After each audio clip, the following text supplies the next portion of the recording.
বিসমিল্লাহ আলহামদুলিল্লাহ ওয়াসসালাতু ওয়াসসালামু আলা রসুলিল্লাহ। আশা করি সবাই সুস্থ আছেন, ভালো আছেন, আপনাদের রোজা সঠিকভাবে যাচ্ছে। আজকের ভিডিওতে আমরা আলোচনা করব আপনার রোজার নিয়তটা করার প্রয়োজন আছে কি না।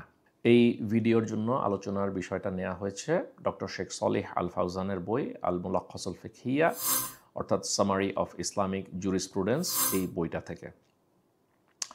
তো নিয়তের ব্যাপারে কি বলা হচ্ছে, ধরেন আপনি রমজানের যে ফরজ রোজা সেটা রাখবেন, অথবা আপনি রমজানের রোজা মিস করেছেন সেই জন্য কাফফারা হয়েছে, অথবা জিহারের জন্য কাফফারা হয়েছে, ইত্যাদি ইত্যাদি, অথবা আপনি মানত ভঙ্গ করেছেন, সেটা করতে পারেন নাই, কোনো একটা প্রমিস করে আপনি রাখতে পারেন নাই, সেই জন্য আপনি রোজা রাখবেন।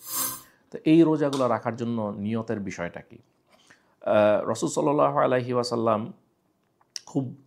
খুবই জনপ্রিয় যে ওনার হাদিসটা, যে নিশ্চয়ই প্রতিটি শুদ্ধতা এবং পুরস্কার নির্ভর করে কাজের নিয়তের উপরে। প্রত্যেক ব্যক্তি পুরস্কার পাবে নিজের কাজ অনুযায়ী, যে কাজের নিয়ত সে করেছে। ইন্নামাল আমানু বিন্নিয়াহ। তো এই জন্য রাসূল সাল্লাল্লাহু আলাইহি ওয়াসাল্লামের এই হাদিসের ভিত্তিতে বলা হয় যে আপনি যদি রমজানের রোজা রাখেন, অথবা কাফফারার রোজা রাখেন, অথবা মানত ভঙ্গের রোজা রাখেন, ইত্যাদি ইত্যাদি করলে পরে আপনাকে কি করতে হবে? আপনাকে নিয়ত করতে হবে। আয়েশা রাদিয়াল্লাহু আনহা থেকে একটা হাদিস আসছে, যেখানে বলা হয়েছে রাসূল সাল্লাল্লাহু আলাইহি ওয়াসাল্লাম বলছেন, যদি কেউ ফজরের আগে রোজা রাখার নিয়ত না করে তাহলে তার রোজা বাতিল।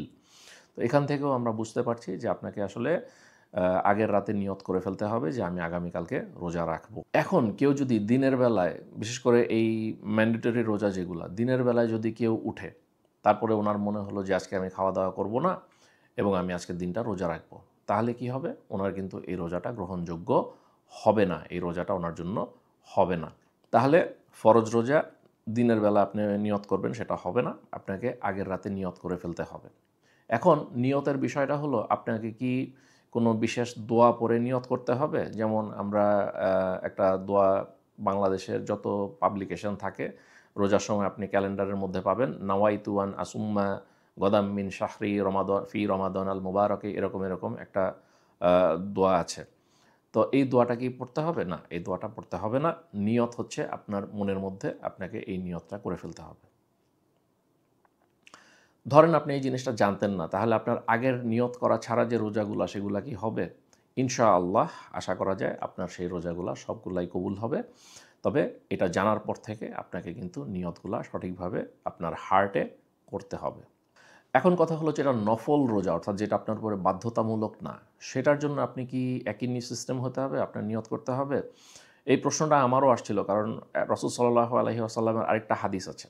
প্রথমে আমরা হাদিসটা শুনি। উনি আয়েশা রাদিয়াল্লাহু আনহাকে এসে একবার জিজ্ঞেস করলেন যে সকালবেলা, যে আয়েশা, আজকে কি বাসায় খাবারের কিছু আছে? আয়েশা রাদিয়াল্লাহু আনহা বললেন যে না, আজকে খাবারের কোনো কিছু আমাদের বাসায় নাই। তখন রাসূল সাল্লাল্লাহু আলাইহি ওয়াসাল্লাম বললেন যে ঠিক আছে, তাহলে আমি আজকে রোজা রাখবো।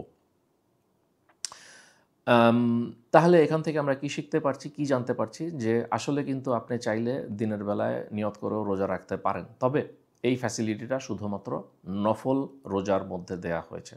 যেটা ফরজ রোজা, সেটার জন্য আপনাকে অবশ্যই নিয়ত কিন্তু আগের রাতে করে ফেলতে হবে। আর সবচেয়ে ভালো হলো প্রত্যেকটা রোজার যে নিয়ত, সেটা প্রত্যেক রোজার আগের রাতে নিয়তটা মনে মনে করে ফেলা। আজকের ভিডিওতে আমাদের আলোচনা এই পর্যন্তই।